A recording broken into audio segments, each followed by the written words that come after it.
भारत के राष्ट्रीय पिता महात्मा गांधी, जिनका पूरा नाम मोहनदास करमचंद गांधी था, उनके बारे में अभी हम जानेंगे। तो दोस्तों शुरू करते हैं।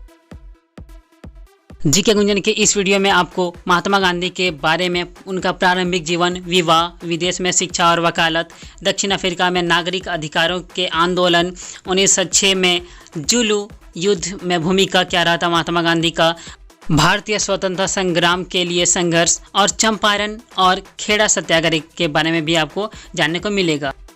खिलाफत आंदोलन, असहयोग आंदोलन, स्वराज और नमक सत्याग्रह, देश का विभाजन और आज़ादी, गांधी की हत्या किसने, कब और कैसे की, यह भी जानने को एक ही वीडियो में आपको मिलेगा।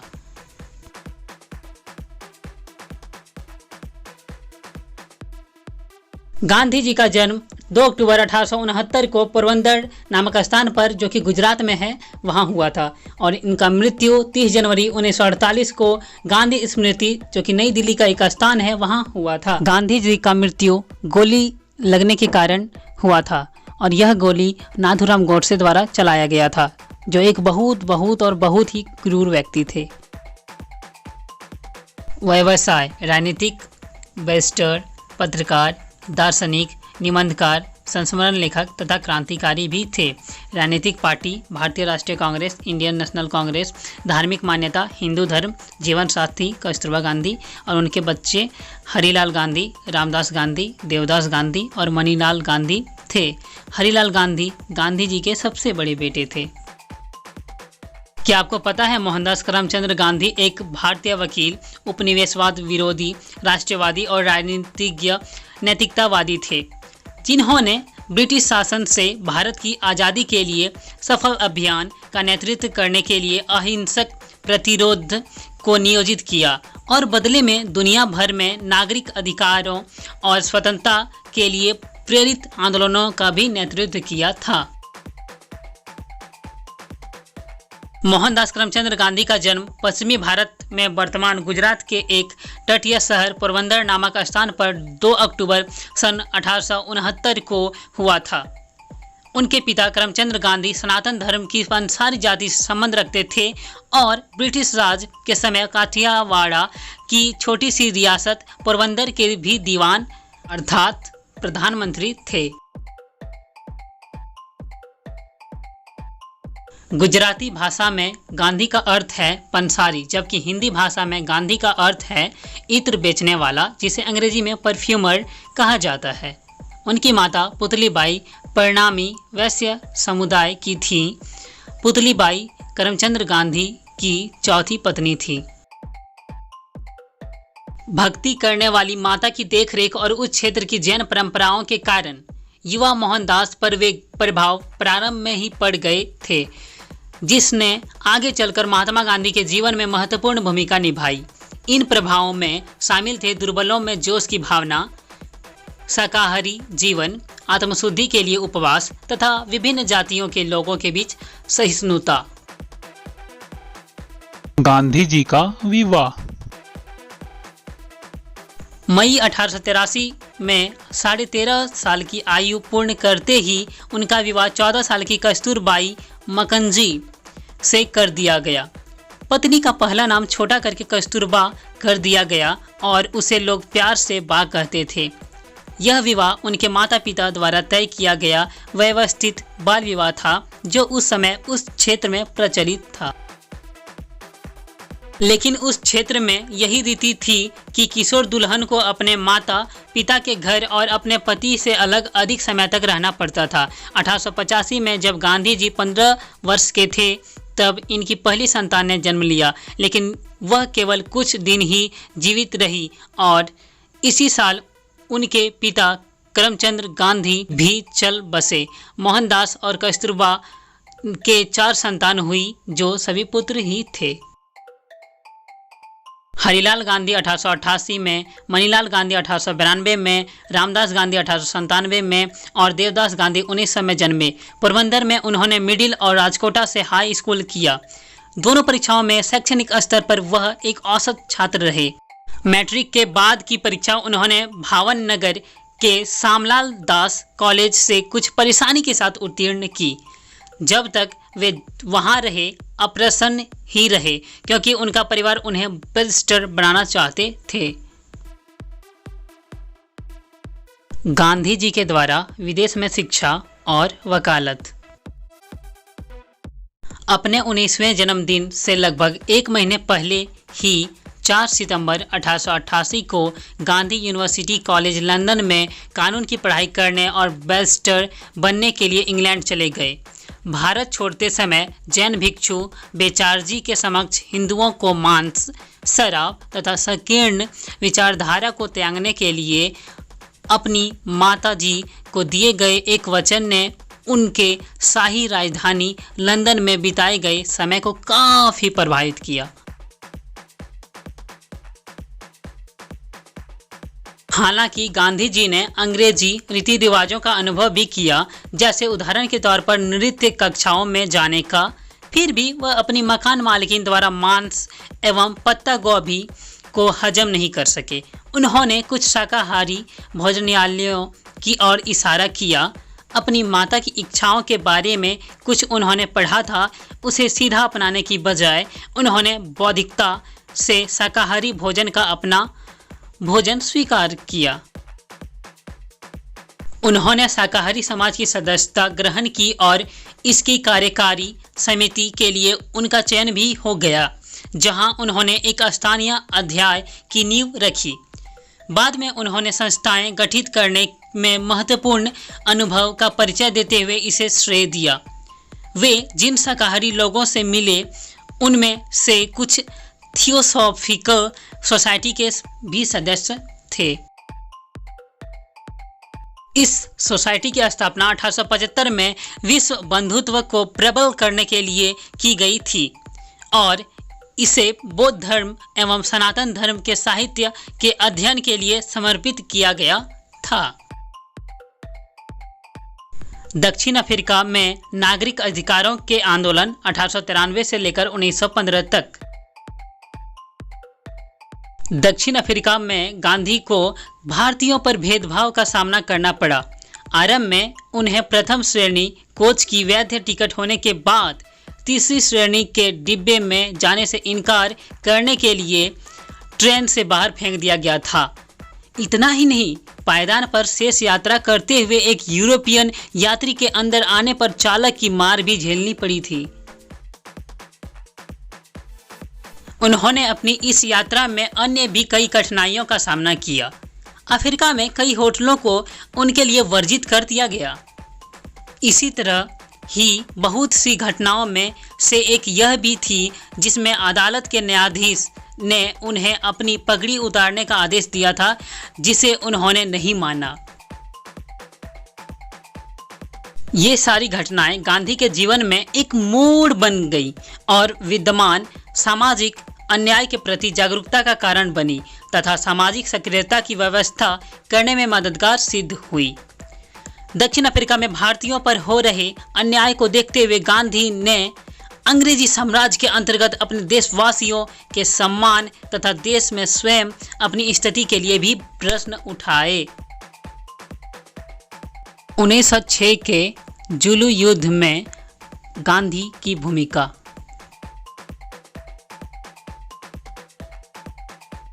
1906 में जुलू दक्षिण अफ्रीका में नए चुनाव कर के लागू करने के बाद 2 अंग्रेज अधिकारियों को मार डाला गया। बदले में अंग्रेजों ने जुलू के खिलाफ युद्ध छेड़ दिया। गांधी जी ने भारतीयों को भर्ती करने के लिए ब्रिटिश अधिकारियों को सक्रिय रूप से प्रेरित किया। उनका तर्क था अपनी नागरिकता के दावों को कानूनी जामा पहनाने के लिए भारतीयों को युद्ध प्रयासों में सहयोग देना चाहिए। तथापि अंग्रेजों ने अपनी सेना में भारतीयों को पद देने से इनकार कर दिया था। इसके बावजूद उन्होंने गांधी जी के इस प्रस्ताव को मान लिया कि भारतीय घायल अंग्रेज सैनिकों को उपचार के लिए स्ट्रेचर पर लेने के लिए स्वेच्छा पूर्वक कार्य कर सकते हैं। इस कोर की बागडोर गांधी ने थामी। 21 जुलाई 1906 को गांधी जी ने भारतीय जनमत इंडियन ओपिनियन में लिखा कि 23 भारतीय निवासियों के विरुद्ध चलाए गए ऑपरेशन के संबंध में प्रयोग द्वारा नेटाल सरकार के कहने पर एक कोर का गठन किया गया है। दक्षिण अफ्रीका में भारतीय लोगों से इंडियन ओपिनियन में अपने कॉलमों के माध्यम से इस युद्ध में शामिल होने के लिए आग्रह किया गया और कहा, यदि सरकार केवल यही महसूस करती है कि आरक्षित बल बेकार हो रहे हैं, तब वे इसका उपयोग करेंगे और असली लड़ाई के लिए भारतीयों का प्रशिक्षण देकर इसका अवसर देंगे। गांधी की राय में 1906 का मसौदा अध्यादेश भारतीयों की स्थिति में किसी निवासी के नीचे वाले स्तर के समान लाने जैसा नहीं था। इसलिए उन्होंने सत्याग्रह की तर्ज पर काफिर का उदाहरण देते हुए भारतीयों से अध्यादेश का विरोध करने का आग्रह किया। उनके शब्दों में, मतलब गांधी जी के शब्दों में कहना था कि यहाँ तक कि आधी जातियाँ और काफिर जो हमसे कम आधुनिक हैं ने भी सरकार का विरोध किया है। पास का नियम उन पर भी लागू होता है, किंतु वे पास नहीं दिखाते हैं। महात्मा का भारतीय स्वतंत्रता संग्राम के लिए संघर्ष 1916 से लेकर 1945 तक। गांधी 1915 में दक्षिण अफ्रीका से भारत में रहने के लिए लौट आए।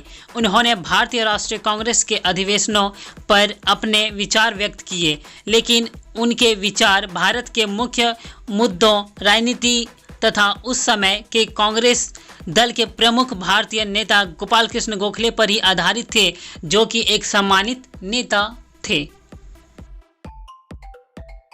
चंपारण और खेड़ा सत्याग्रह। बिहार के चंपारण और गुजरात के खेड़ा में हुए आंदोलनों ने गांधी को भारत में पहली राजनीतिक सफलता दिलाई।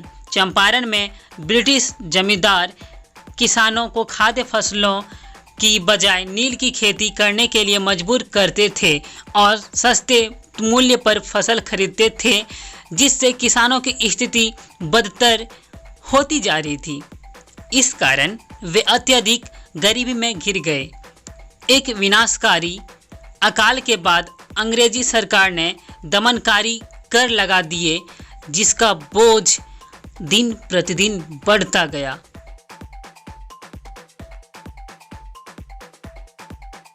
कुल मिलाकर स्थिति बहुत निराशाजनक थी। गांधी जी ने जमींदारों के खिलाफ विरोध प्रदर्शन और हड़तालों का नेतृत्व किया, जिसके बाद गरीब और किसानों की मांगों को माना गया। सन 1918 में गुजरात स्थित खेड़ा बाढ़ और सूखे की चपेट में आ गया था, जिसके कारण किसान और गरीबों की स्थिति बदतर हो गई और लोग कर माफी की मांग करने लगे। खेड़ा में गांधी जी के मार्गदर्शन में सरदार पटेल ने अंग्रेजों के साथ इस समस्या का विचार विमर्श के लिए किसानों का नेतृत्व किया। इसके बाद अंग्रेजों ने राजस्व संग्रहण से मुक्ति देकर सभी कैदियों को रिहा कर दिया। इस प्रकार चंपारण और खेड़ा के बाद गांधी की ख्याति देश भर में फैल गई और वह स्वतंत्रता आंदोलन के एक महत्वपूर्ण नेता बनकर उभरे।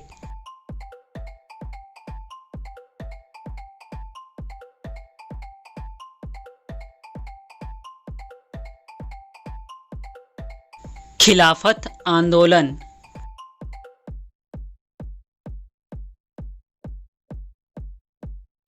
कांग्रेस के अंदर और मुस्लिमों के बीच अपनी लोकप्रियता बढ़ाने का मौका गांधी जी को खिलाफत आंदोलन के जरिए मिला।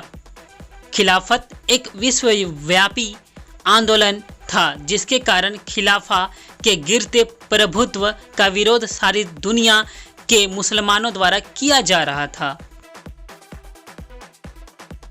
प्रथम विश्व युद्ध में पराजित होने के बाद ऑटोमन साम्राज्य विखंडित कर दिया गया था, जिसके कारण मुसलमानों को अपने धर्म और धार्मिक स्थलों के सुरक्षा को लेकर चिंता बनी हुई थी।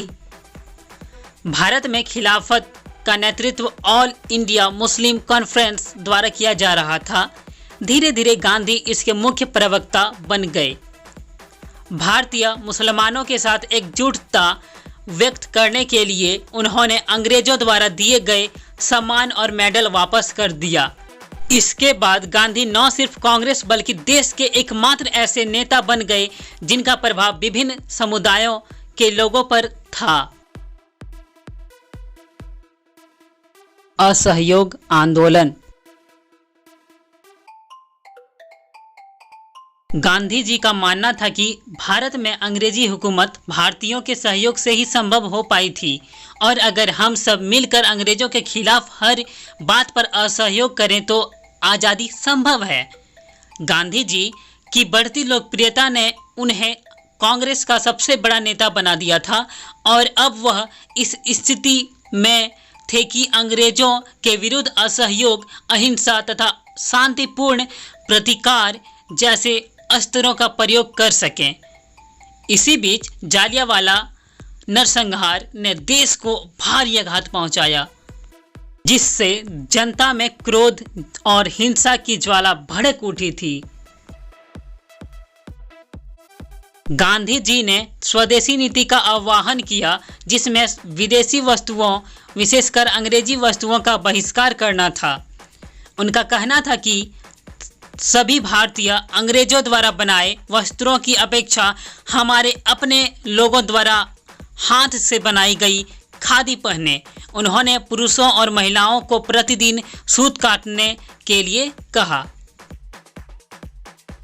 इसके अलावा महात्मा गांधी ने ब्रिटेन की शैक्षणिक संस्थाओं और अदालतों का बहिष्कार, सरकारी नौकरियों को छोड़ने तथा अंग्रेजी सरकार से मिले सम्मान को वापस लौटाने का भी अनुरोध किया।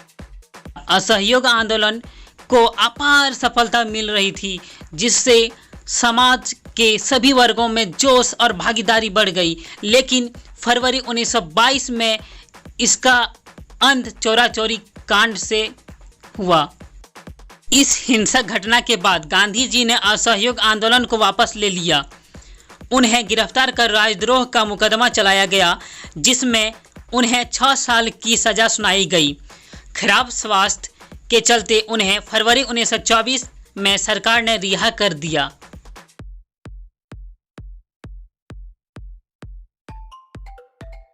स्वराज और नमक सत्याग्रह। असहयोग आंदोलन के दौरान गिरफ्तारी के बाद गांधी जी फरवरी 1924 में रिहा हुए और सन 1928 तक सक्रिय राजनीति से दूर ही रहे।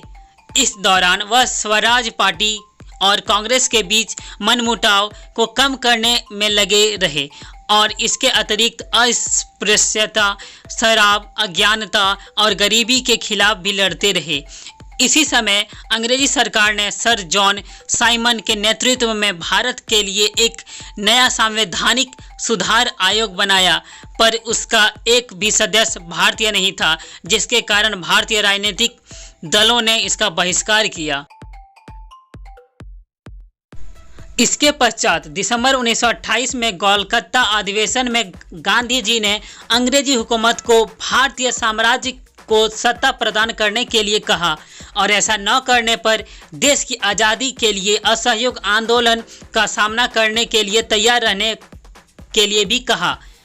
अंग्रेजों द्वारा कोई जवाब नहीं मिलने पर 31 दिसंबर 1929 को लाहौर में भारत का झंडा फहराया गया और कांग्रेस ने 26 जनवरी 1930 का दिन भारतीय स्वतंत्रता दिवस के रूप में मनाया। इसके पश्चात गांधी जी ने सरकार द्वारा नमक पर कर लगाए जाने के विरोध में नमक सत्याग्रह चलाया, जिसके अंतर्गत उन्होंने 12 मार्च से 6 अप्रैल तक अहमदाबाद से डांडी, गुजरात तक लगभग 388 किलोमीटर की यात्रा की। इस यात्रा का उद्देश्य स्वयं नमक उत्पन्न करना था। इस यात्रा में हजारों की संख्या में भारतीयों ने भाग लिया और अंग्रेजी सरकार को विचलित करने में सफल रहे। इस दौरान सरकार ने लगभग 60,000 से अधिक लोगों को गिरफ्तार कर जेल भेजा। इसके बाद लॉर्ड इरविन के प्रतिनिधित्व वाली सरकार ने गांधी जी के साथ विचार विमर्श करने का निर्णय लिया, जिसके फलस्वरूप गांधी इरविन संधि पर मार्च 1931 में हस्ताक्षर हुए।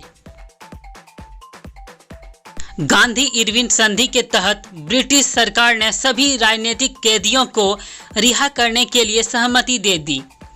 इस समझौते के परिणाम स्वरूप गांधी कांग्रेस के एकमात्र प्रतिनिधि के रूप में लंदन में आयोजित गोलमेज सम्मेलन में भाग लिया, परंतु यह सम्मेलन कांग्रेस और दूसरे राष्ट्रवादियों के लिए घोर निराशाजनक रहा। इसके बाद गांधी फिर से गिरफ्तार कर लिए गए और सरकार ने राष्ट्रवादी आंदोलन को कुचलने की कोशिश की।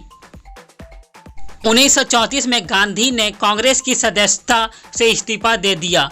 उन्होंने राजनीतिक गतिविधियों के स्थान पर अब रचनात्मक कार्यक्रमों के माध्यम से सबसे निचले स्तर से राष्ट्र के निर्माण पर अपना ध्यान लगाया। उन्होंने ग्रामीण भारत को शिक्षित करने, छुआछूत के खिलाफ आंदोलन जारी रखने, कताई, बुनाई और अन्य कुटीर उद्योगों को बढ़ावा देने और लोगों की आवश्यकताओं के अनुकूल शिक्षा प्रणाली बनाने का काम शुरू किया। देश का विभाजन और आजादी।